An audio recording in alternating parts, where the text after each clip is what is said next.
Itt vagyunk Budapest 13. kerületében, a Radnóti Miklós utca 18 szám alatt. Eljöttünk meglátogatni a Flipper Múzeumot, ahol 158 játékgép vár benneteket, amivel ingyenesen tudtok játszani. Egy belépőt kell megváltani ahhoz, hogy egész nap tudjatok korlátlanul játszani. Gyertek be!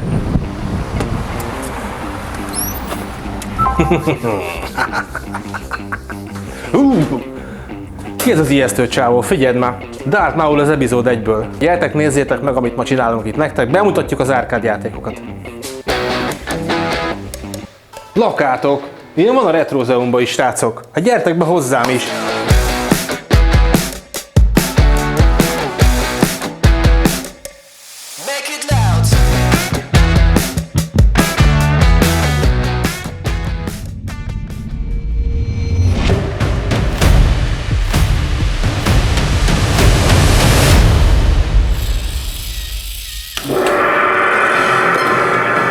Mi volt a 90-es évek legellentmondásosabb játéka? Tipp van, és a hangból esetleg?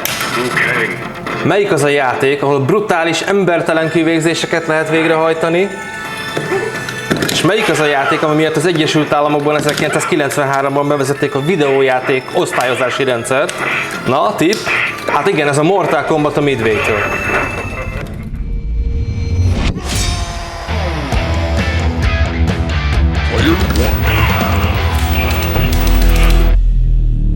Az 1992-es Mortal Kombat játékot a Midway hozta az Egyesült Államokban forgalomba. Eredetileg a forgalmazó cég és Ed Boon programozó egy a véres játékhoz hasonló filmet szeretett volna létrehozni, ám nem sikerült megegyeznie a film forgalmazójával a jogokról a Midwaynek, így a programozógárda úgy döntött, hogy egy köztes megoldást választ. Jean-Claude Van Damme-ot is felkérték egyébként arra, hogy szerepeljen a játékban, mint karakter, ám ő ezt elutasította, valószínűleg ekkor már tudta, hogy a Street Fighter című filmben szerepelni fog. 1992-ben megjelent az első rész, és brutálisra sikeredett, nagyon durva vízhangokat váltott ki. 1993-ban egy Egyesült Államokbeli kongresszusi meghallgatáson olyan vitákat váltott ki a játék, hogy ennek hatására bevezették a videójáték besorolási rendszert az Egyesült Államokban. Érdekesség, hogy ennek a kongresszusi gyűlésnek a másnapján megjelent egy másik játék 1993-ban, ami meg a Doom volt. Sajnos nagyon sok gyilkosság, illetve rossz cselekmény kötnek a játékhoz, ezért sajnos számos országban a játékot egyébként betiltották. Kínában, Dél-Koreában, Németországban, Brazíliában, rengeteg helyen nem engedték vele a kamaszokat játszani. Ez Magyarországon nem így volt, a 90-es évektől már lehetett a játékkal játszani, meg is jelentek különféle kocsmákban vagy játéktermekben. A játék legnagyobb brutális része az úgynevezett fatality, a kivégzések, amik olyan brutálisra sikeredtek, hogy egészen elképesztő véres jeleneteket lehet benne látni. Gerinckitépés, szívkitépés, elégetés. Szóval nem csoda, hogyha a játék kiváltotta a vitákat az Egyesült Államokban.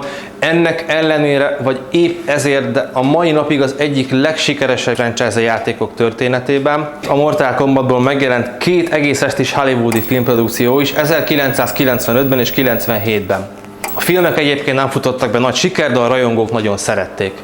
További érdekesség, hogy szinte a játék megjelenése után azonnal a Malibu Comics képregényt is adott ki belőle, természetesen Egyesült Államokban vagyunk, miért ne jelent volna meg képregény. És nyilván Egyesült Államok született Lutra album, amit Magyarországon hívunk csak Lutra albumnak, de amúgy Panini sticker beragasztós albumokról van szó, egyébként meglehetősen ritka gyűjtői tárgy. A 90-es évek közepén a játék megjelenése után a játék színészei egyébként beperelték a Midway-t azért, mondván, hogy ők csak az érmebedobós változathoz adták az ő saját karakterüket, illetve harcművészeti technikájukat.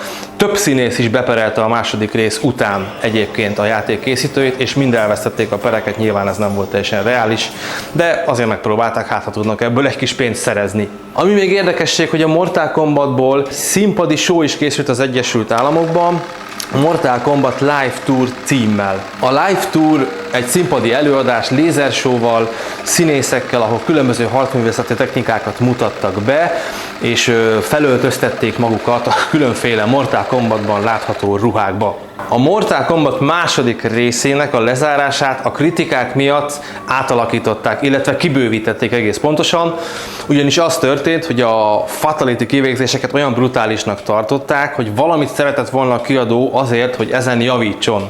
Hát a javítás nagyon cukira sikerült, ugyanis bevezették a Friendship nevezetű kivégzést, amikor is valójában nem végzel ki senkit, hanem elkezd táncolni az egyik játékos a másiknak, vagy aláírja neki a kártyáját. A lényeg az, hogy megkíméli az életét, bár a forgalmazó cég nem csak azt akarta ezzel, hogy javítsa a játék helyzetét, inkább fricskázni akart a Korhatár Bíráló Bizottságnak. Szóval a Mortal Kombat minden idők egyik legsikeresebb verekedős videójátéka lett, pont azért, amiért ilyen erőszakos, vagy pont ennek ellenére lett ilyen népszerű.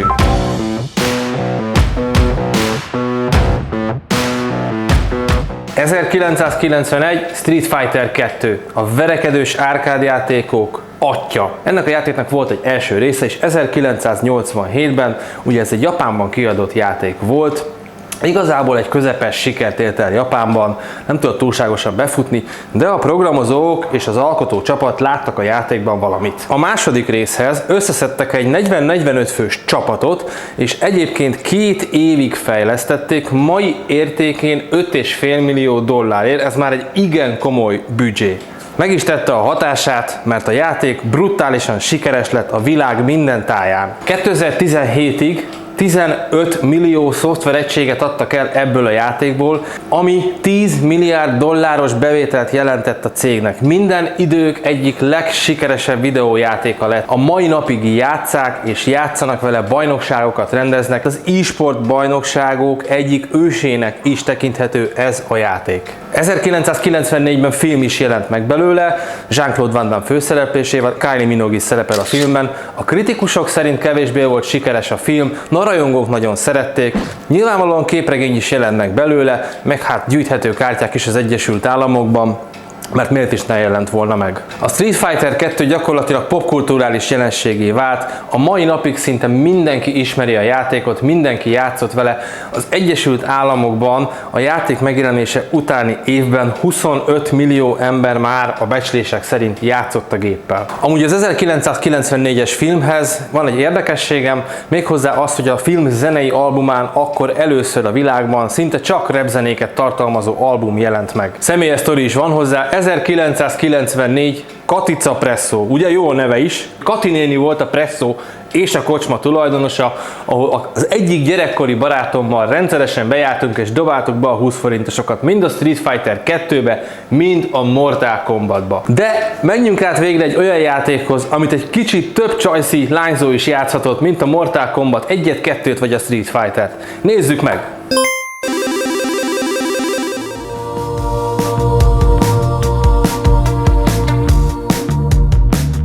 Van itt ezt nem kell bemutatnom. Sapkája van, bajszos, alacsony, gombák, Super Mario 1985. De képzeljétek el, hogy Mario első megjelenése nem ebben a játékban volt, hanem a Donkey Kongban 1981-ben. Ebben a játékban Mario mint ács tevékenykedik, és ott a barátnőjét kell megmenteni. A Nintendo ezt fejlesztette tovább 1985-re, amikor is már vízszerelőként, piros ruhában Luigi testvérével együtt próbálják megmenteni a hercegnőt. A játék az 1980-as évek második felében elérte azt, hogy sikerült átlendítenie a videójátékválságot, amely a 80-as évek elején keletkezett, mert a játékok már unalmasak voltak, kevesebb ember játszott velük, szinte majdnem csődbe ment az ipar. Ezzel együtt egyébként a Nintendót is felemelte a videójáték ipar csúcsára. Érdekességként elmondható, hogy a Super Mario a világon a legismertebb karakterek egyike, rengeteg filmben, játékban és zenében kötnek hozzá dolgokat. Spanyolországban, Zaragozában 2010-ben egy utcát is elneveztek róla. Ez hihetetlen, utca nevet visel Super Mario. Mario-nak van egy remekbe szabott sapkája és bajsza, amit egyébként azért került rá részben, mert a primitív technikai körülmények miatt a programozók így egyszerűbbnek találták, hogy az arcának valamilyen karaktert adjanak. Érdekességképp 1993-ban megjelent egy egész estés játékfilm is, Bob Hoskins főszereplésével. A kritikusok nem dicsérték agyonra, de rajongók viszont imádják. 1985 őszén jelent meg először a Mario egy Famicom nevezetű gépre, ami a japán Nintendo Entertainment Systemnek a megfelelő. megfelelője, de rögtön azután egyébként az Egyesült Államokban megjelent a NES, a Nintendo Entertainment System platformon is, és innentől vált a Nintendo igazán sikeressé. Egyébként maga a játékgép átesett egy ráncfelvarráson, az amerikai igényeket egy designer szépen átrajzolta, mert a japán gép nem egészen úgy nézett ki, mint az amerikai. A Nintendo innen és azóta is megállíthatatlanul a világ egyik vezető játékipari cége. 1993, Magyar Királyi Televízió, Super Mario. Ki volt az a magyar televíziós műsorvezető, aki ezt a játékot a köztudatba behozta? Hát Dévényi 3 kívánság Tibi bácsi. Az Elektor Karandor című műsorba Tibi bácsinál lehetett játszani nyomógombos telefon segítségével a Super Mariót, rengetegen betelefonáltak és elkezdtek vele játszani, természetesen az első akadálynál leestek és meghaltak, és így már jöttett az új telefonáló, természetesen emelt díjas telefonszámon, legalábbis emlékeim szerint, ezt mondjuk nem biztos. A játék tervezője Shigeru Miyamoto, ha jól mondom, megmutatta, hogy lehet olyan játékot is készíteni, ami nem öldöklésről, gyilkolásról szól, és a kreativitásával generációkat, évtizedekre képes volt lekötni. Ma a Nintendo és a videójáték szinonimája gyakorlatilag a Super Mario.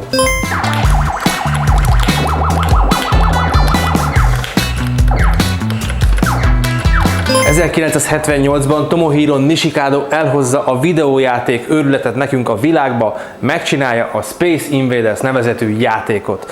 A legenda szerint 1978-ban, a megjelenés évében Japánban a 100 yenes érmék elfogytak szinte. Nishikado a játékot szinte egymaga tervezte 1978-ban, az Intel 8080-as processzorát használta a működéshez. Az Intel a legendás processzorgyártó cég, ami akkor még csak a szárnyait kezdte próbálgatni. Nishikado a Világok harca című művét használta alapul a játék megtervezéséhez.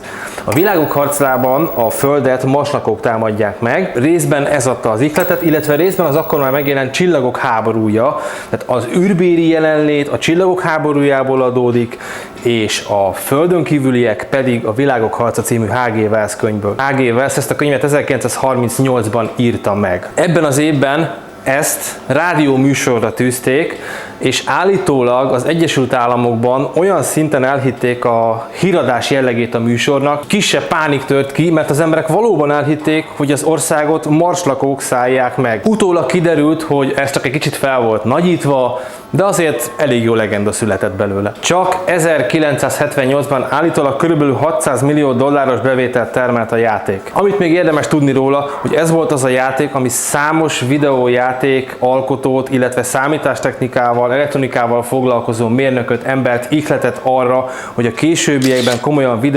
videójátékfejlesztés vagy létrehozásával kezdjen el foglalkozni. A világban több mint 100 Space Invaders klón játék jelent meg. 1979-ben a legendás Apple atya Steve Jobs is megjelentette a játékot Space Invader néven az Apple 2-es számítógépére. 1980 Pac-Man. De rögtön egy kis csalást el kell, hogy mondjak nektek. Ez a játék nem az 1980-as Pac-Man. Ez a játék az 1982-es Miss Pac-Man, úgyhogy ezen a kis gépen fogjuk bemutatni a Pac-Man történetét. Az 1980-as években az arcade játékok többsége arról szólt, hogy valamit lelősz, megsemmisítesz, eltalált, lásd Space Invaders. De az 1980-as évek első felében igény támadt arra is, hogy a játékok kicsit aranyosabbak, színesebbek, szagosabbak legyenek, ezért megalkották a Pac-Man. Ki a Pac-Man főszereplője? Hát nem fogjátok elhinni, hogy mi inspirálta az alkotót, mi lett a főszereplő, vagy ki lett a főszereplő. Hát egy pizza. Láttatok már pizzát felülről? Vegyél ki 2 szeletet, és megvan a Pac-Man. Japánban a Paku szócska egy harapást imitáló, hangutánzó szócskát jelentett, ezért lett a japán neve a játéknak az, hogy Pac-Man, amiből az amerikai forgalmazó azt hozta ki, hogy legyen Pac-Man, puckként írva, de nagyon hamar rájöttek arra, hogyha Puckmannek írják a nevet, az azért nem lesz jó, mert nagyon hamar rá fognak asszociálni arra, hogy Fuck Man, úgyhogy az Egyesült Államokban úgy döntöttek, hogy a Pac-Man nevet fogják adni a játéknak. Ebből a játékból, az eredeti Pac-Man arcade dobozból több mint 400 000 darabot adtak el világszerte. A játék készítőinek egyébként az volt a célja részben, hogy leültessék a hölgyeket is a videójáték játékok elé.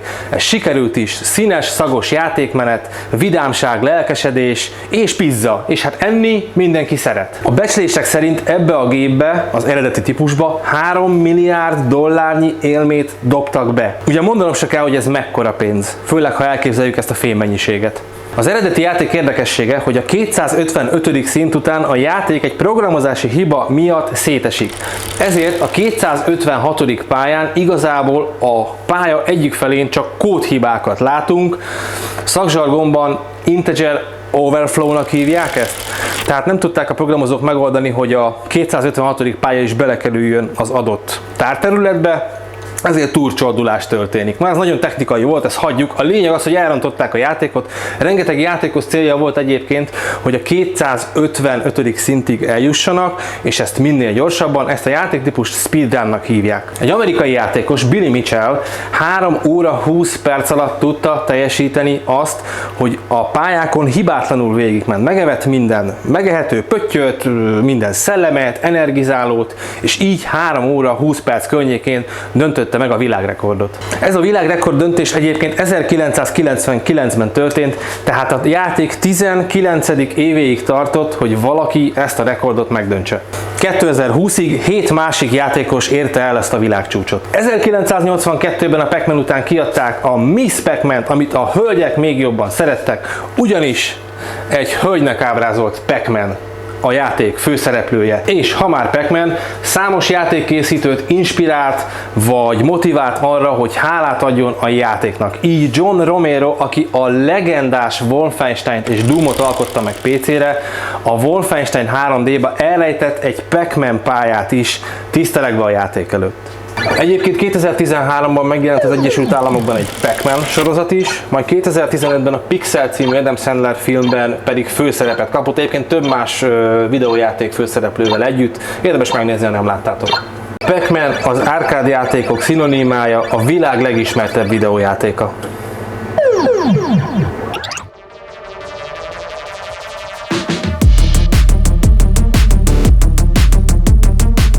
Mi az, ami minden retro arcade játék gyűjteményben alap? Hát az 1981-es Galaga. Ez a játék a klasszikus shoot 'em up játékok csúcsa. Mi is ez a shoot 'em up? Hát amikor lövöldözni kell, nagy a sebesség, sok az ellenség, gyakorlatilag az ember a reflexeit kell, hogy használja a játékban.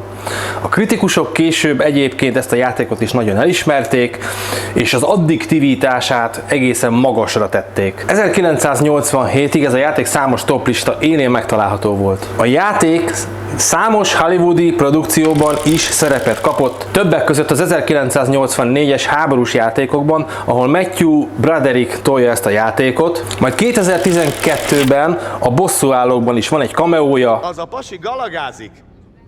Azt hitte, nem látják. 2019-ben egy amerikai egyetem egy kihalt cápafajt nevezett el a galagáról, ugyanis a cápának a fogai a galagában látható lényre hasonlítottak. A galagában is van 8 bites hiba, a játék a 256. szinten elszáll, a programozók láthatóan nem tudták kezelni a biteket. Ez egy nagyon népszerű és hosszú életű játék volt, míg a 2000-es években is bent voltak a játéktermekben, rengetegen játszották és játsszák a mai napig is.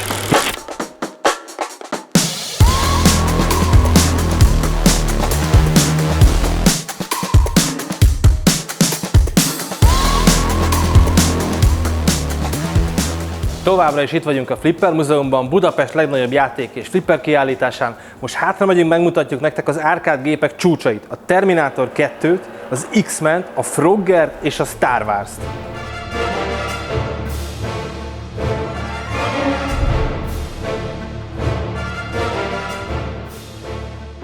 1983. Na ki volt az a cég, aki megkapta arra a felhatalmazást, hogy elkészítse a Csillagok háborúja játékot? Hát természetesen a videójátékok királya az Atari. 1983-ban megszületett a játék, amivel még maga George Lucas is játszott.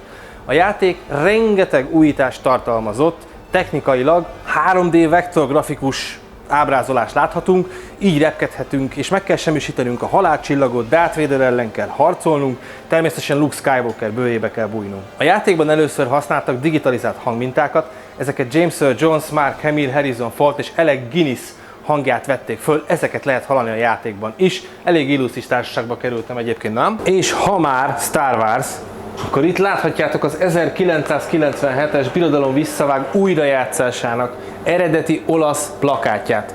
Gyertek a Retrozone-ba, vegyetek filmplakátot. 2005-ben Brandon Erickson, úriember gondolom, 62 órán keresztül játszott ezzel a játékkal. Egyébként ez részben azért is volt lehetséges, mert állítólag a játék menet annyira nem sikerült nehézre. Egyébként 1987-ben a játékmenetet egy kicsit megnehezítették, mert az történt, hogy egy-egy játékos egy érmével túl sokáig tudott jutni, és ez kevés bevételt jelentett az Atari-nak.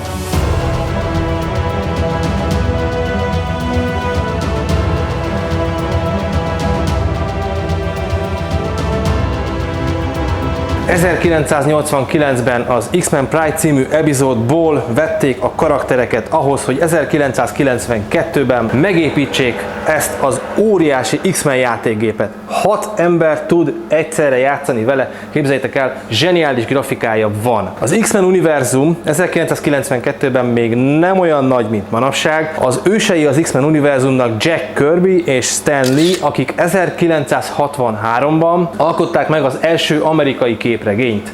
Ekkor jelent meg az Egyesült Államokban, ma már óriási kulcs státusz övezi ezt a képregényt és a játékot is. Az igazi X-Men univerzum megszületése pedig 2000-ben kezdődik, ahol Bryan Singer által rendezett és létrehozott első egész estés játékfilmben megjelennek az X-Men karakterei.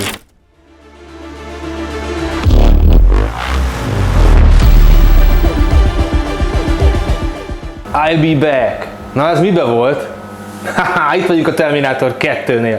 1991-ben megszületett ez a játék, ami egyébként érdekességként elmondható róla, hogy James Cameront, amikor megkérték a Terminátor 2 film forgatására, ezzel egy időben már megkezdték a játék elkészítését is. A szereplőknek be kellett menniük a játékkészítők stábjába, és a mozdulataikat digitalizálták, illetve szkennelték és felvették. Természetesen, mivel egy ilyen nagy franchise-ról van szó és egy második részről, nem maradhatott ki az, hogy megjelenik hozzá a képregény, a flipper, a kereskedelmi kártya és a társas játék sem. A játékmenet egyébként 2029-ben csatlakozik be, amikor is igazából a Skynet ellen kell harcolnunk, de később, ahogy haladunk előre a játékban, úgy becsatlakozunk a film történet vezetésébe, ahol John Connort és édesanyját kell megvédenünk, és onnantól a filmbéli jelenetek is visszaköszönnek. Mindenképp érdemes kipróbálni ezt a játékot. Óriási előnye az, hogy gyakorlatilag igazi puskákkal lehet lövöldözni, illetve harcolni,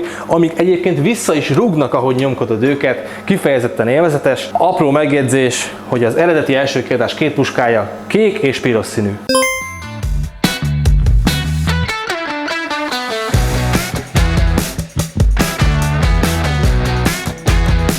Szeretitek a békákat? Na hát ha nem, akkor is gyertek, játszunk egy kicsit a Froggerrel. Ezt a játékot a Sega adta ki 1981-ben. Ennek a játéknak is, mint a Pac-Mannek, részben célja volt az, hogy a hölgyeket ismételten leültessék a játékok elé. Hát ez sikerült, a játék nagyon sikeres lett, és számos ikonikus cameója is van. Például 1997-ben egy Seinfeld című komédiában a főszereplők visszatérnek a filmbe, ahol még a gyerekkori rekordjaikat próbálják újra megdönteni. Hey Jerry, remember Frogger? I used to be so into this game. Getting that frog across the street was my entire life. Yeah, and then you went on to... That's a good game. Watch the truck. Double jump. Eat the fly. Eat it! Thanks a lot. Másik érdekessége, hogy ennek a gépnek a rekordját 44 év használat után 2024. szeptemberében sikerült megdönteni. 44 éve játszanak ezzel a játékkal. Úgyhogy ez a játék valamit azért csak tud. Ami a játék egyik baljós ténye, hogy az egyik legtöbb halálnemet ebben a játékban lehet elszenvedni, szerencsétlen kis békánk rengeteg módon halhat meg. 1985-ben a Bad Religion punk zenekar az egyik albumán megjelentetett egy Frogger című számot, amely egyébként megpróbálja érzékeltetni azt, hogy a Los Angeles-i közlekedésben milyen durva káosz van, mint amit itt a játékban is lehet tapasztalni, ugyanis itt is autók elől kell, vagy részben előlük is kell a kis békának menekülnie. Az amerikai CBS csatornán egy Frogger rajzfilm sorozat is megjelent, ez nagyon nagyban hozzájárult ahhoz, hogy a videójáték egyébként ikonikus státuszba kerüljön a videójátékiparban.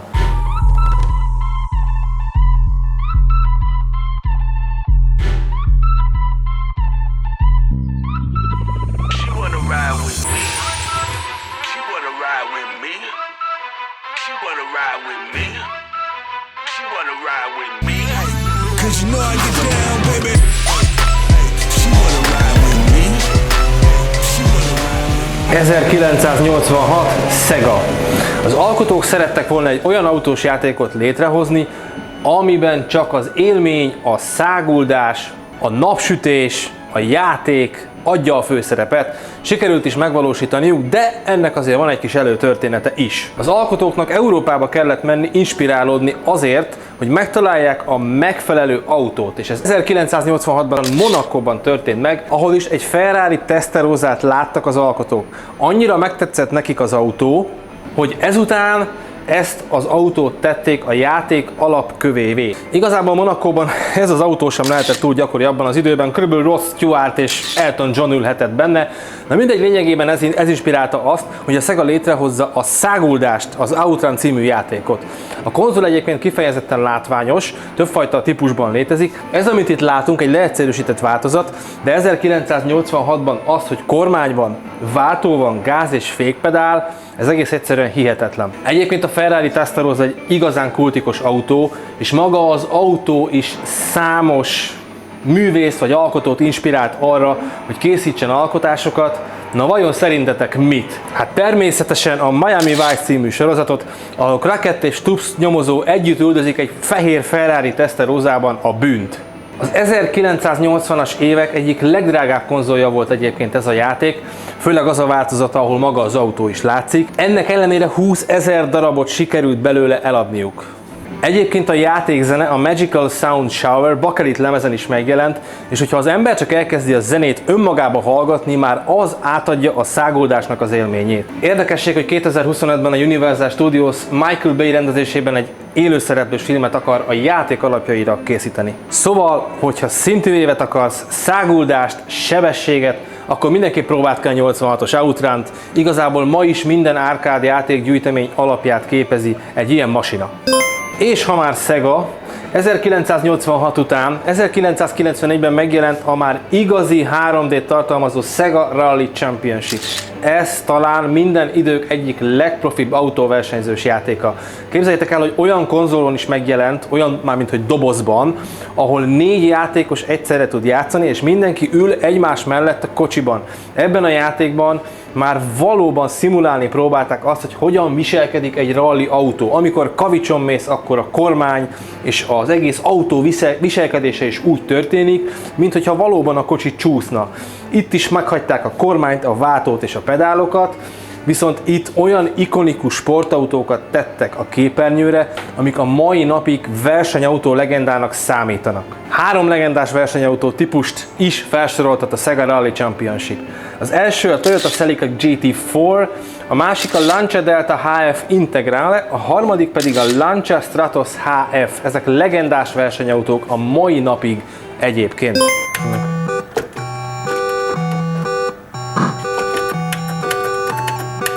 Eljöttünk a Flipper Múzeum legizgalmasabb játékához. Nem az, amire gondoltok. Nem a Mortal Kombat, nem a Street Fighter, hanem a Tetris. 1980-as években egy Alexei Pazsitnov nevezetű szoftvermérnök tervezte, aki a Szovjet Tudományos Akadémia számítógépes részlegén volt kutató mérnök. Gyakorlatilag a játékot hobbi projektként csinálta meg, mert nagyon szerette a kirakóst és a dominójátékot. A 80-as évek közepén Magyarországra látogatott egy Stein Robert nevezetű úriember Angliából, aki az Andromeda szoftver tulajdonosa, illetve vezetője volt.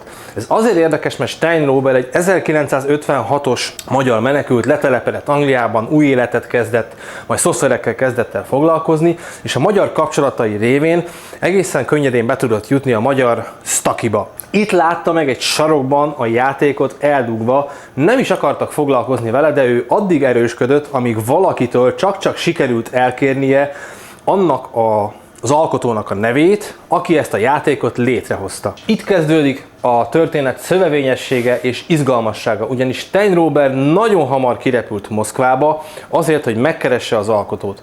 Meg is találta az alkotót, ám mikor kiderült, hogy ezt a Szovjet Tudományos Akadémia birtokolja tulajdonképpen, ami nem igaz, mert nem ők készítették a játékot, hanem hobbiból készítette ez a Pazsitnov nevezetű mérnök, akkor került ő nehéz helyzetbe, próbálta a játékjogokat megszerezni az akadémiától, de nem vették komolyan, egyszerűen kinevették, hogy hát mi egy komoly ország vagyunk, űrkutatással foglalkozunk ére, mindenféle játékkal nem foglalkozunk.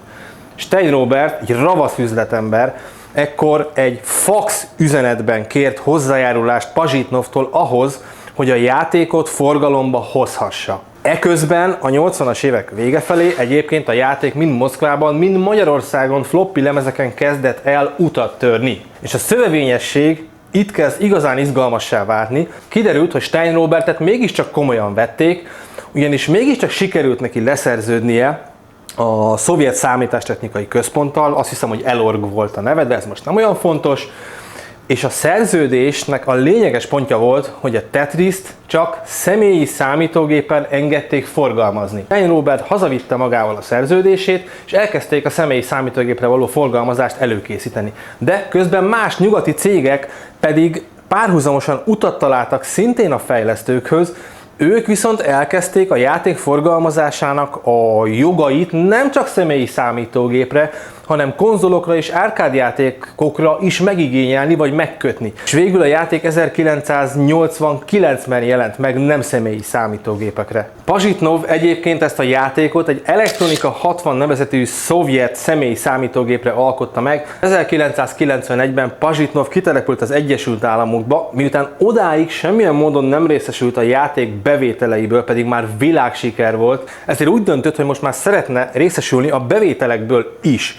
Úgyhogy 91-ben kitelepült az Egyesült Államokban, és onnantól fogva elismerték a munkáját, és onnantól fogva neki is jutott bevétel a játékból. Érdekesség, hogy ő még a Microsoft cégnél is dolgozott. További érdekesség, hogy egyébként a Tetrisnek ez a szövevényes története, ahol KGB szál, Moszkva, vörös csillag, vörös tér, minden van, egyébként rengeteg dokumentumfilmet és könyvet ihletett meg, érdemes ezeket megkeresni, megnézni. Nem olyan rég Magyarországon megjelent egy interjú Stein Roberttel, amit a Vakondok stábja készített el, érdemes megnézni, fenn van a YouTube-on. Stein Robert meséli el a saját szemszögéből ezt az egész történetet, mindenkinek ajánlom. Tetris tehát óriási tudományos és kulturális hatást ért el a Földön, szinte minden ember találkozott vele, és ne felejtsük el, hogy a 90-es évek elején Magyarországon is hogy találkoztunk vele, hát a kis kézzel nyomhatós kínai játékgépünkkel.